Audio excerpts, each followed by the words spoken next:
news leader. All right, welcome back. Beautiful day unfolding. A little on the hot side, but it did take us a while to bring the temperatures up this afternoon. Lots of sun as we look toward Albany from East Greenbush. It's a very pleasant evening. Little humid out, certainly hot. Temperatures are in the upper 80s around the capital region. Compared to yesterday this time, all of New York State trending warmer except for far western New York. We're about 10 degrees warmer in the capital region, and the temperature is sitting at 89 in Albany. The high today is likely going to be 89 or maybe 90. We've been sitting at 89 now for a little bit. 90 down toward Kingston and Newburgh. New York City at 85. It's 75 in Boston, but well into the 80s as you go north of Boston. And same thing with central New York. Syracuse is at 86. Warm, and we're a little bit humid as well. Dew points in the middle 60s around the capital region. Higher if you go to our south. We will see the humidity climbing as we head into the day tomorrow. Dew point should be around 70, which is very high and kind of oppressive. So tomorrow you'll notice a very heavy feel to the air because the dew points will be even higher. Then after tomorrow we should see the dew points drop off a little bit. So another hot one. It's been dry throughout the day. We'll stay dry this evening, but then overnight tonight you see these showers and storms to our south and west.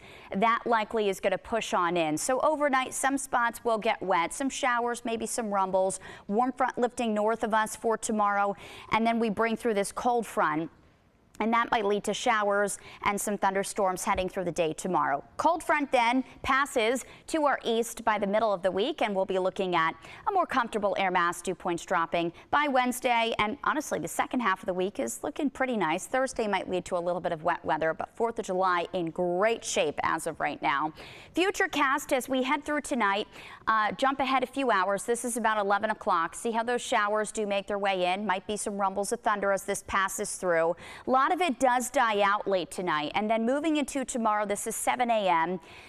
We'll see a good amount of clouds to start the day. Probably breaks of sun developing as we head toward midday. There might be a shower in a couple of spots in the morning. Lunchtime here. Here comes the cold front. Showers and storms very possible as we head toward evening. It may not be this widespread. This model is a little more aggressive than some of the others, but certainly the chance for some downpours and thunderstorms. As of right now, the Storm Prediction Center has us in a marginal risk for severe weather, so we'll have to keep an eye on the severe threat for tomorrow. Maybe the possibility of some stronger thunderstorms in the evening. Locally damaging wind is something we would watch. Maybe a little bit of hail, definitely heavy rain since the humidity is going to be very high tomorrow, and that will definitely lead to downpours and heavy rain with thunderstorms. So here is your forecast. 72 for tonight. It's mild, a little bit humid, showers coming in, some rumbles of thunder. Tomorrow, intervals of sun, showers, a thunderstorm, especially toward evening. 87, very muggy tomorrow. Wednesday also in the upper 80s, but should be dry for Wednesday with a good amount of sun. And the dew points drop off, so it will feel better by the middle of the week. And here is your 10-day forecast as we count down to the 4th of July.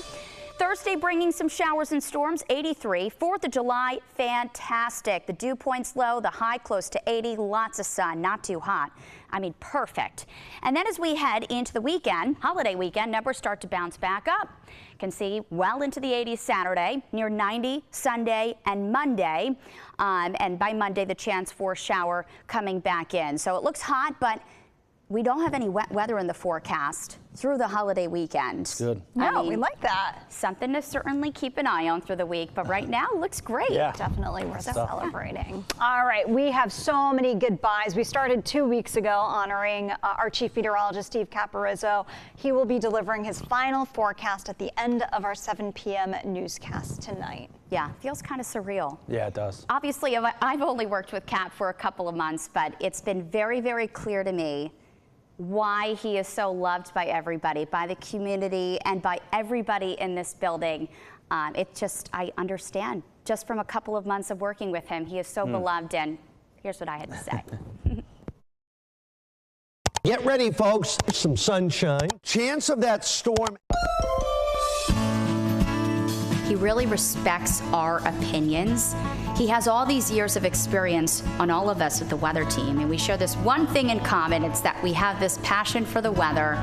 And he truly wants to know what your opinion is, what you think, how you interpret the data. It's just very family oriented, and that is probably what I respect the most about Cap. Going out to lunch before I started here was really nice to break the ice and get to know the weather team. The first time I ever met Cap was actually years ago. Saw him out at a restaurant with Lisa, and I had never met him, so I thought, let me go introduce myself.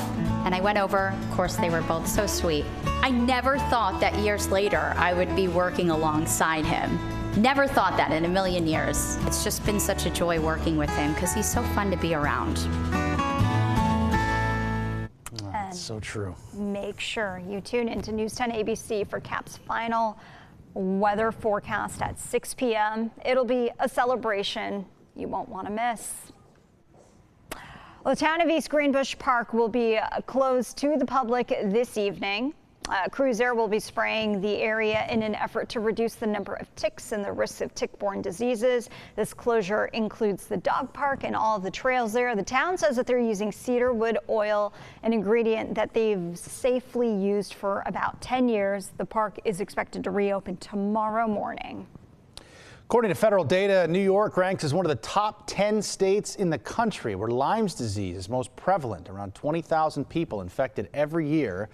To help cut down that number, local lawmakers holding an informational session tonight just to give everyone the help they need to prevent and treat tick-borne illnesses. This is a preventable disease, so there's things you can do. They will tell you the types of repellents you could use, what you can use, how to prepare yourself for going outside, what to look out for, what to avoid, and some of the misconceptions. Cornell Cooperative Extension experts going to be on hand to answer community questions. That free session gets underway in about 12 minutes or so at the Stockade Inn. After years on your screen, Chief Meteorologist Steve Caporizzo is signing off tonight. Doesn't feel right. No. It doesn't. But before he goes, we're taking a look back at the legacy that Steve's built beyond the weather map, his unwavering support for animals in need, a special pet connection. Coming up next. You're watching News 10 ABC, your local news leader.